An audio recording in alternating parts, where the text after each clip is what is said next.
Hi friends, இது client கொடுத்த கோரா silk saree. இந்த மாதிரி அங்கரக்கா பேட்டர்ன் தான் கேட்டிருந்தாங்க. இதே மாதிரி தான் மோரோவர் பண்ண சொல்லியிருந்தாங்க. ஸோ யோக் போர்ஷனில் அந்த அங்கரக்கா மாடல் வச்சாச்சு கிறிஸ் க்ராஸாக. பேக்கில் பார்த்தீங்கன்னா பாட் நெக் கேட்டிருந்தாங்க. அண்ட் இதில் நாட் வந்து வெளியே தெரியாத மாதிரி உள்ளே வச்சு ஃபினிஷ் பண்ணியிருந்தேன். அண்ட் இந்த பேட்டர்னோட ஹைலைட்டே பார்த்தீங்கன்னா கீழே நல்லா பஃப்னு வரணும், அதுதான் இதோட ஹைலைட்டு. பட் நான் பார்த்தீங்கன்னா வெறும் 2 லேயரில் அந்த பஃப்னஸ் வந்து கொண்டு வந்திருக்கேன். இந்த சாரியில் பேனல் கட் கீழே கொடுத்துட்டு அண்ட் அது பார்டர் வச்சு தனியாக அட்டாச் பண்ணிட்டேன். அந்த பார்டரில் வந்து ஸ்டிஃப்னஸ் கொடுக்கறதுக்காக நான் என்ன பண்ணியிருக்கேன்னா ஃபால்ஸ் வாங்கியிருக்கேன். அந்த ஃபால்ஸை வந்து 2 ஃபால்ஸை வந்து ஸ்ட்ரைட்டாக அட்டாச் பண்ணிட்டு அதில் கேன் பட்டி அட்டாச் பண்ணி அதை பார்டரில் உள்ளே அட்டாச் பண்ணியிருக்கேன். ஸோ தட் நல்லா ஃப்ளோயும் இருக்கும், ஸ்டிஃப்னஸாகவும் இருக்கும். அண்ட் ஒரிஜினல் பிக்கில் அந்த நாட்டு வேறு மாதிரி இருக்கும். நான் என்னோட ஐடியாவில் நான் ஃப்ரண்ட்லேயும் பேக்லேயும் நாட் வந்து செட் பண்ணியிருக்கேன். இன்னுமே அழகாக தருது. நான் சொன்ன மாதிரி அந்த பஃப்னஸ் பாருங்கள் எவ்வளோ அழகாக வந்திருக்குன்ட்டு.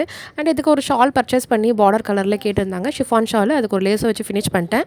ஸோ ஓவரால் அவுட்ஃபிட்டோட லுக் இதுதான். ஸோ வீடியோ பிடிச்சிருந்தா கண்டிப்பாக ஃபாலோ, லைக், ஷேர்.